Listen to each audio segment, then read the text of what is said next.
hobby people? Today I'm going to talk to you about the new LEGO Marvel X-Men X-Mansion. Before I get started, I wanted to say thank you so much to the LEGO group for sending this set over to me for review. As always, all thoughts and opinions are my own. This LEGO set is 3,093 pieces and is going to retail for $329.99 USD. I actually had a chance to see the reveal of this LEGO set a few weeks ago prior to the announcement at Fan Media Days, so I may include some clips of Fan Media Days in this review. This LEGO set will include a gift with purchase of Cerebro, which will have 153 pieces and a Charles Xavier minifigure, only with the purchase of the X-Mansion from November 1st through November 7th while stocks last. A quick glance at the instruction booklet, so there's 3 of them, and actually each one corresponds to 1/3 of the X-Mansion, so if you want, you can build with 2 other friends. In the first booklet, you'll get some kind of really fun stuff about the X-Men mansion. I definitely always appreciate all of these blurbs, and especially when they take the time to like put animations and reference material into it. Here it shows you all the sections and how it can come apart, and again, a little more about the X-Mansion, and also tells you a little bit of what to expect inside the X-Men mansion build. This is what these sticker sheets looked like.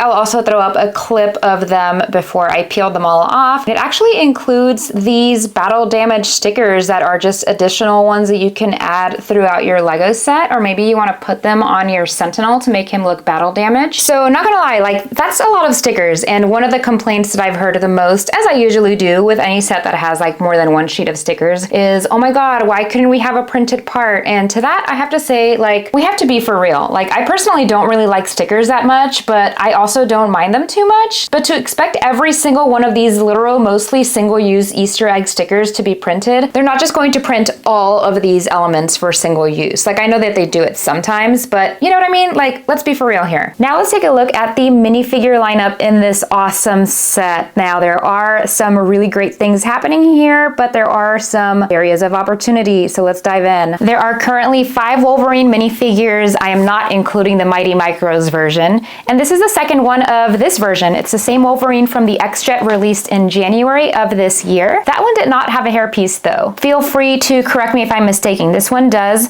so you have the option to display him with his iconic Logan hairstyle instead of the Wolverine cowl. And of course he comes with the claw accessory. This is the 3rd version of Storm, an all-new version. Here's a look at the 2nd version of her face with the lightning marks on her eyes. The torso is the same torso as the version in the CMF. Exact same printing on the front and the back, but she was robbed of the printed leg detail that was included in the CMF minifigure. The cape print with the yellow outline is a definite upgrade though. These are the lightning accessories that she is equipped with. This is a 4th all-new version of Magneto. Again, don't come at me, I'm not counting the Mighty Micro version. It just looks small and weird. He's shown here with his white hairpiece and a rubber cape now. I'm personally a much bigger fan of these rubber capes, though I can understand them getting in the way of posing and sitting. You have the option of displaying him with this classic Retta helm, which is actually the same part that was used in the 2012 Wolverine's Chopper Showdown set and the Mighty Micros from 2017. And so I actually like that they just brought the piece back because it's a really good piece, and why fix something that's not broken? Cyclops, this is a special one. Officially, this is our 3rd Cyclops because even though he looks a lot like the version from the X-Jet from earlier this year, this one now has leg printing. He comes with this sort of funny looking accessory that at first, I don't think you really think about how weird it is. It's a red, one of those espresso portafilter parts, and you stick a trans red projectile missile part in the center of it, and then you have Cyclops kind of hold the spoon and put it up to his face. Posed and in action, I don't think you initially think much of it because Cyclops does do this hand motion when he activates his laser beam thing. But like the closer you look at it, the weirder it looks, but in all honesty, I do think this works. Rogue, this is the same version that released in the X-Jet earlier this year, which coincidentally was also the first time we got Rogue in minifigure form ever. My issue here is a LEGO issue in general, which is printing a light color on a dark LEGO part. So like the light yellow in her jacket kind of has a greenish tint to it because it's printed on the green torso. You'll see another example of this when I talk about Jean Grey shortly. And here she is, Jean Grey. Oh my gosh, I am so thrilled to finally own this minifigure in my collection. This is only the 2nd ever Jean Grey. The first was Jean Grey as Phoenix in the green version of Phoenix, and I think most of us know that minifigure is like $700 to $1K. It was a 2012 12, I believe, San Diego Comic-Con exclusive, and it's extremely rare. By the way, as a lifelong X-Men fan and a lifelong Jean Grey fan, do not argue with me about Phoenix Jean not being Jean Grey. You can go debate your mothers. So we get Jean Grey as a minifigure wearing the iconic X-Men yellow and navy outfit with the red and black X belt.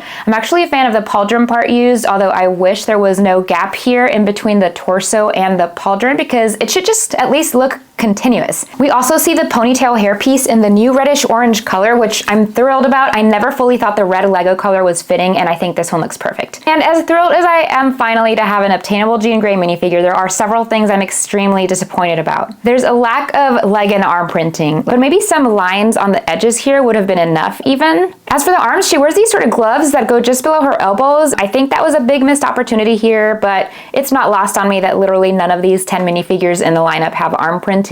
So I think there must have clearly been some kind of limitation there. But again, this is Jean Grey. She's one of the main characters in X-Men, and it's only our second ever version of her. Like, go all out. And lastly, arguably my biggest problem with her is the same problem I had with the Cyclops minifigure, which I didn't mention, but somehow like this one is just worse. I think because Cyclops uses like a lighter blue and Jean Grey uses a darker blue for her headpiece, but because again, like with Rogue, you're printing a peachy skin color on a dark one, it looks like she has food poisoning.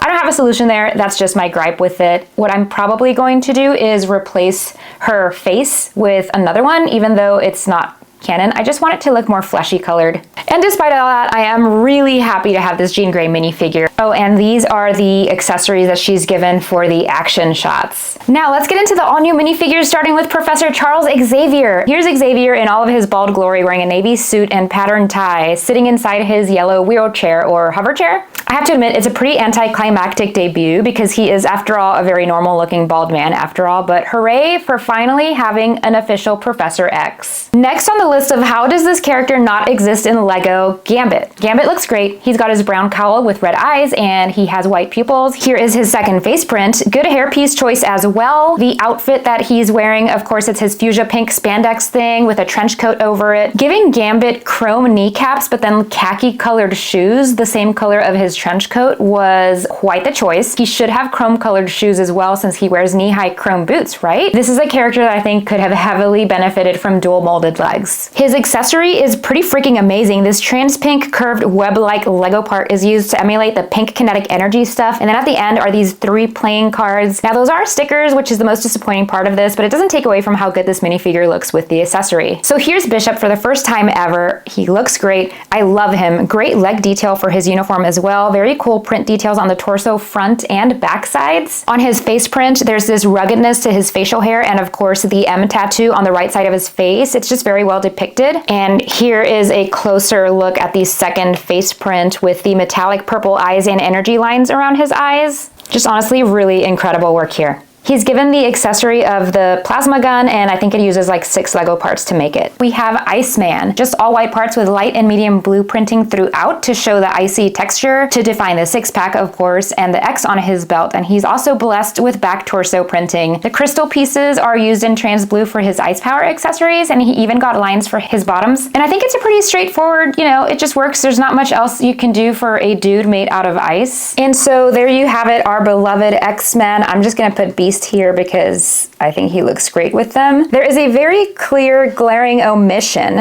Where is Jubilee? I would argue of all of the characters we should have in this X mansion, Jubilee is essential. I'm hoping that means that she's coming soon. Maybe there's gonna be another CMF lineup, but that is just really such a missed opportunity here. I have to make another video like with my X-Jet. I don't know if you guys were here or if you remember, but in the intro, I used a compilation clip of Where's Jean?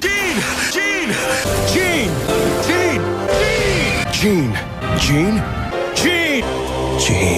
Maybe I just make a compilation video of me screaming, "Where's Jubilee?" I suppose before we get started onto the set, I can show you all the Sentinel mech that was included in this set. It's something you build in the first bag, along with Wolverine's motorcycle. And I think he scales so well with the mansion. I love the printed cylinder part for the head that was used. It just does a very good job of looking very true to the cartoon source material. His head is fully rotatable. Okay, I just realized I had like his shoulder pad on his head, so his head looks extra big. So sorry about that. This is what he should look like. There's a lot of mobility and posability in his hands and in his arms. He doesn't bend at the knees, but he bends at the ankles, and he does come with this restraining accessory as well. I personally really like how he's posed with Gambit kind of hanging out on his back. So you gotta just put this transparent piece right here on his back. There are also these Technic hole parts under his feet, and that is so that you can place him right on the front of the X-Mansion if you want to. Taking a look at the building itself, let's first examine the exterior real quick. So there's this reddish orange color, I believe that's what this color is called, throughout the exterior, with a few masonry bricks throughout for texture, and then topped off with the dark blue roof, and then of course gray throughout for the molding and details around the roof. My favorite is the use of these light bluish gray weenies to make these curves. Then of course we have the front and center. This is a sticker, by the way. This is also a sticker. Out back, there are of course a few Easter eggs in the form of stickers. I personally really love this wanted sign. There's also a basketball and hoop back here, which I love that because, you know, it's supposed to imply that this is a place that's lived in, like students live here. If we look inside the dumpster bin, first of all, there's a frog on it, which is a reference, of course, to the mutant frog. But if we look inside the dumpster bin, there are some Easter eggs in here too. I probably won't get them all, but maybe you guys can help me. One of them is Beast's brown fedora. This is Beast from the CMF line from late last year. This is definitely a piece of gum from Jubilee's gum pack, a 5-cent coin, and then this sword. Would this be a Deadpool reference? I would like to point out this lever back here, but I won't show you exactly what it does just yet, but we're gonna come back to this. There is some battle damage, if you'll note, throughout the exterior, and fun stuff, you can actually fix everything back up so it looks normal just with the pieces that are included in this set. If you don't want to display it damaged or anything, you don't have to go out and buy any extra pieces to build it out. With this set being fully modular in design, let's take this apart in thirds and then start at the top. You can remove the roof like this, and then the top center floor has Professor Xavier's lab. So really fun stuff. This has Cerebro over here. There's also an MRI scanner. The elevator is a nice touch, although it's not accessible or workable, but it does also show up in the first floor, which is cool for continuity's sake. One of the Easter eggs in this floor is that underneath the bed is a scan of Wolverine's adamantium arm. It's pretty spacious in there, probably just so that you can make sure you can fit Xavier in here so that he can put Cerebro on, and then look at all the people. That's a really cool sticker, by the way. You can actually put Cerebro on Xavier's head, which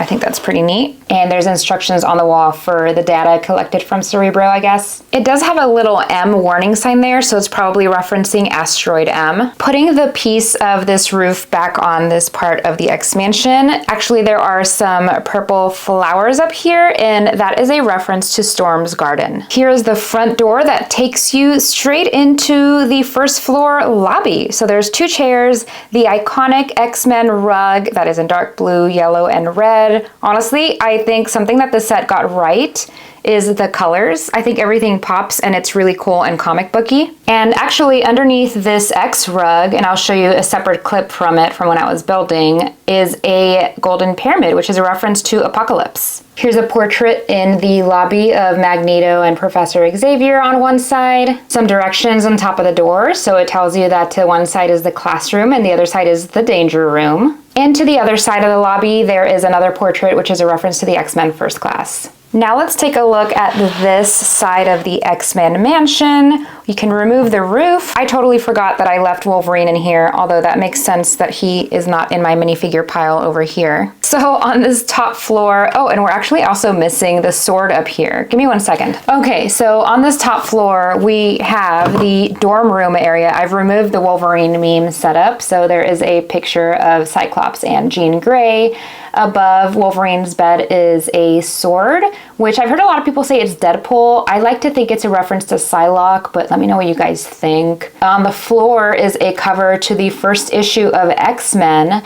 There is another bed over here, and then then a stick of gum. So I like to think this was their way of including Jubilee. Beast's lab is right here next to the dorm area. You can see one of the drawers is open. There is spilt coffee on the floor. On the screen there is the mutant cure. And then we have a microscope there and a few other, sciencey looking bottles. On the first floor, and let's also not miss this Xavier's School for Gifted Youngsters sticker. On the first floor, there is the classroom along with a library right next to it. Underneath the classroom, which I'm gonna throw up another clip here, is Charles Xavier's business card, which we see Quicksilver holding in one of the movies. I think it was X-Men Apocalypse. Pretty cramped for a classroom, if I do say so myself. It only fits 2 desks, and so if you put minifigures in here, it's gonna be a pretty tight spot. I removed the wall here just so that we can get a better look inside, but you can see on the chalkboard above it, the reason Beast is not included in this set is because he is teaching a remote Zoom class. A fun little play feature here is that the chalkboard moves and it reveals a danger screen that I think is warning people about the Sentinel. And here's a closer look at the library in the hallway referencing, I think this is a Creole cookbook for Gambit and a medical science book for Beast. Which brings us to the last piece of the mansion, which is where the danger room is. So it's pretty tight in here, but you can see that there's all sorts of dangerous things on the walls of the danger room. It's not super obvious, but you can actually remove a lot of the panels of the danger room in case you want to just switch up the level of danger that you want to have in the room. So I think that's actually a really cool feature, especially for such a cramped space. So this little panel right here has some rockets. This wall panel over here has chainsaws. These are probably explosives, and then lasers coming out of this wall. It's honestly really cool, I think. I honestly really love the construction in here, what they were able to do in such a small space. There's spikes on the wall, there's a camera up there in the corner. This is, of course, the other side of the viewing window. There's fire coming out of the wall and some spiky death sticks at the very bottom. Outside the second floor to the danger room, there's kind of a viewing window, and then there is a small Easter egg on the ground, which is supposed to be a chessboard because Professor Xavier and Magneto play chess. The door to go into the danger room can actually be opened via this caution sign on the outside. So you can pull this open and it gets you into the danger room. Of course, another Easter egg, a newspaper with the mutant registration vote on the ground. What's on the TV screen over here? Mutants everywhere, Sentinels return. As for whether or not this is an X-Men 97 based set, here's what the designer Justin Ramsden had to say about it. This is not a 97 set. This isn't a 97, it's heavily based on the animated series, but it's our homage to the full X-Men universe. So there's references to the comics, references to all the movies, obviously the 97 series and the animated series. So yeah, Mark and I grew up watching the TV show on Saturday morning, so it's been super fun to just pour everything into this, right? So yeah. Regarding the size of this Lego set, which I know people have had their complaints about, and I'll touch on this later as well, here's what the Lego designer Justin Ramsden had to say about it. When you designing this set in the first place, a mansion something you could go absolutely bonkers big on. How did you land on a size that you went for with that? I saw a certain museum came out that was 3 base plates, and I was like, oh, maybe I can match that size. Maybe it could be even bigger, but who wants that in the bedroom? So I made it smaller, and then obviously the mansion changes throughout the film and the comic series. So we worked really, really closely with Marvel to land on the animated series style, slightly based on the 97. And also because it's comic based, it was great to use a color palette that shows that. So the bright colors and also with the figures to make them super poppy and super cartoony. So yeah, that's how we ended up with this one. And I totally forgot to show you guys, but this is what the lever on the back side of the mansion does. Yes, you get to actually make an explosion happen. I think this is a really cool play feature, and it's pretty easy to put all the pieces back together. This final built-up mansion ends up being 10.5 inches or 27 centimeters high, 16 inches or 40 centimeters wide, and 10 inches or 25 centimeters deep. Probably the largest complaint I've seen about this building is that it's too small. I personally don't have a huge opinion on that. I think it's a great size, especially because I mostly get Lego to display. Another complaint I have heard a lot is that it looks boring, and And for that, I mean, do these people know what the X Mansion looks like? Because it pretty much looks just like the X Mansion. There's of course the inaccuracy of it being 2 stories instead of 3, but there are versions of it where it is 2 stories. And if it were 3 stories, you have to think about the scale of the entire build and how it would change. It would look taller and stubbier, so this scale wouldn't work, so it would need to be larger all around. And then it would end up being a larger footprint on these plates as well. And then at this point, we go from a $330 Lego set to what, a $500 one maybe? And while we're on the topic of price, obviously that's always a thin line to talk about because I got this set for free. How can I be objective? Let me tell you how much money I spend on collectibles. Actually, no, I'm not gonna tell you. But I spend a lot of money on collectibles for my room. I spend a lot of money on shelving units. I know that things are expensive and I know the value of $1, so I am here to tell you if I think that this set is worth retail price. Short answer, no. I do not think that this Lego set is worth the $330 price tag on it. I thought at first this would be $300, which I thought was a pretty good sweet spot because that means it will eventually go on some kind of sale sometimes, and that puts it under $300. But when I saw retail was $330 USD, I have to say I can't recommend buying it at that price. So there's a couple of ways that you can approach this. If you don't have any attachment to the GWP of Cerebro, which you can only get with this Lego set, like if you don't want that GWP, buy this Lego set on day one, hold on to the GWP, and sell it off for $100, $150 because it is going to sell out. If you do have an attachment to the GWP and you do really want it, then the only really thing that you have is to buy this on day one and get the GWP. I think the main draw to getting this Lego set is going to be the minifigure lineup. There are 4 exclusive figures in this set in Jean, Iceman, Bishop, and Gambit. Or Xavier, is that 5? Technically there's gonna be another Xavier in the Cerebro GWP. Most of the remaining minifigures are reissues, reprints in some form, upgrades in some cases, but I don't think that there is enough in the minifigures to justify the price. Especially as I mentioned, like there's just too many issues with almost each individual minifigure, except Bishop. I've also seen a lot of comparisons in price and piece count with the Daily Bugle. I have the Daily Bugle, I haven't built it out yet, but it's like for $20 or $30 more, you get 700 more pieces and 15 more minifigures than the X-Men X Mansion. There were also comparisons in the look of this Lego set to the Natural History Museum, but as others have already compared, the Natural Museum is bigger, $30 less, and 1,000 pieces more. Of course, that one, you know, isn't an IP, but you get the picture of what kind of value that you can get for a similar price range. So as per usual, if you're really not in a hurry to get the set and you don't care about the GWP, hold off on this. Patience will pay off. You can get this for double points at a later date or a good sale. If you made it this far, please give this video a thumbs up. I would greatly appreciate it. If you like what you see, hit the subscribe button. I would love to have you here. Okay, bye!